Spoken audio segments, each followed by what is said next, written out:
What's up everybody, this is Jack from Crypto49er, bringing you on my journey in the cryptocurrency. So today I want to talk about Cipher, and why you should use Cipher instead of MetaMask.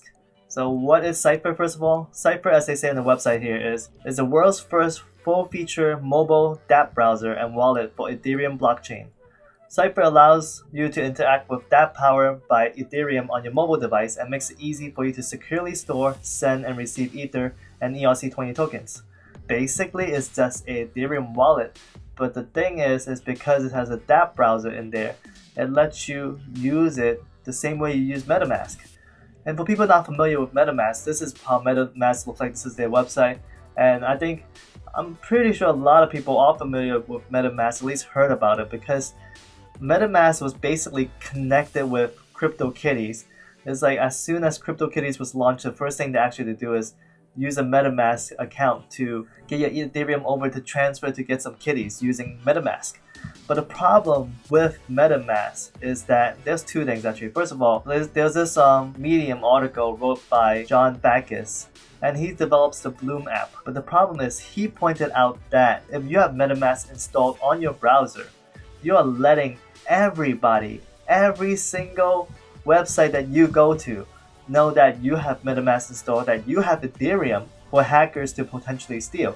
So it's really sad in the sense that MetaMask doesn't care. They're just like, this is how we're gonna do things. At least at this point, supposedly in the future they will correct this, but currently right now they do not care. They're just gonna announce this to the world. Every single time you visit a website, those websites will know that you have Ethereum because you have MetaMask installed. The other thing with MetaMask brought up by CryptoTips, she mentioned that on the privacy policy of MetaMask, they mentioned that MetaMask, by the way that they set the browser permissions, it could potentially lead to procurement of more personal information. Basically, they can know a lot more about you than you want them to know. With all these things, the first thing I did was uninstall MetaMask from my Chrome browser because first of all, I didn't even use MetaMask anymore. I got it for CryptoKitties and I found it completely useless. But then there are a lot of companies that are starting to use dApps. One of them is the Bancor network. I will have a video about the Bancor network probably tomorrow, if not sometime this week, explaining how the Bancor network works. But the Bancor network, if you try to use it, they'll ask you to use either one of these three Web3 wallets, or basically in-browser wallets in a sense. So they either suggest MetaMask, Parity, or Miss.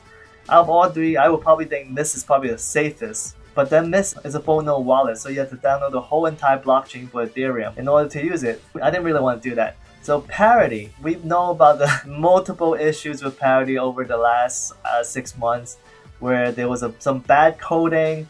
There were hacks first of all on Parity, I believe, and then there was some bad development coding that caused the multi-signature wallets to be locked up for Parity. There's a lot of issues with Parity that I don't want to even get into.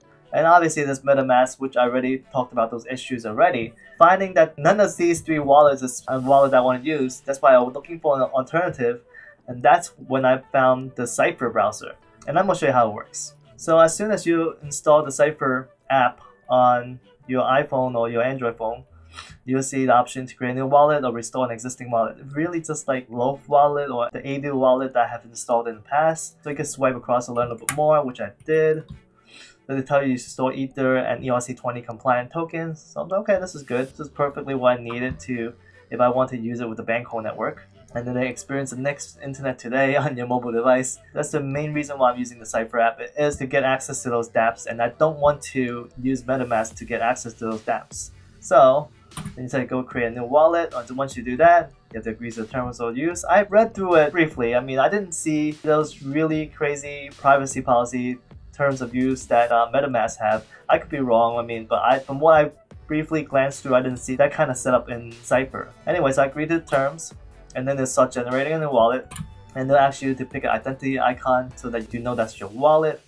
The next thing they want you to do is write down your recovery phrase. Very important, just like Loaf wallet, just like Adu wallet, just many of these other wallets, they want you to write down the recovery phrase and make sure that you have it stored properly and safely. So I did that.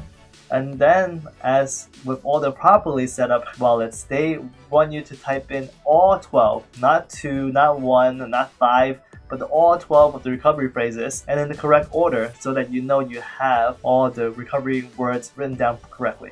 Next thing is you can protect your wallet with Touch ID. I don't have the latest iPhone 10. That's why I don't have Face ID, but they do support Face ID as well. So and then they show you your address and your Cipher wallet is ready. It's just that simple. It's very simple to set up. So once you do that, you can then send funds in. So this is the wallet, this is transaction history, and this is your settings. And then this is the dApp browser. So you go here to open up the dApp browser and be able to access and look for different dApps. So you click on the browser here, it just brings you to a browser view. When you click on learn about dApps, you'll see the different dApps that they support. This is like a small list. They don't actually show you the entire thing because I end up using Cipher Browser with Bankroll Network and it works 100% fine. And they don't even show you that as a list of available dApps that you can use the Cipher Browser with. And as I mentioned, I did go to the Bankroll Network and actually tried it out. So it does work, but I'm going to explain all this in an upcoming video. One thing you can see that I was able to transfer money into the Cipher wallet, add another ERC20 token onto the Cipher wallet. It was very simple. So far, I really like the Cipher wallet. It's really easy to use.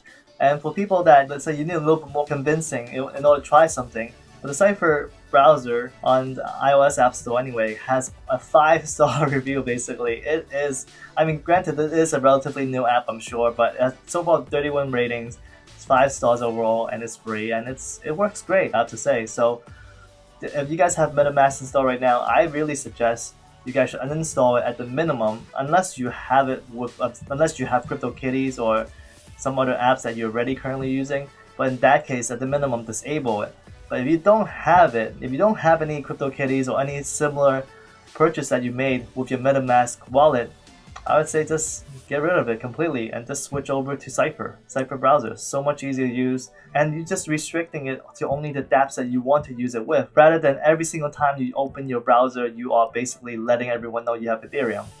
So anyway guys, that's my video for today. Let me know what you guys think. Leave a comment down below, like and subscribe. If it isn't crypto, it isn't worth mining, it isn't worth speculating. I'll see you guys tomorrow.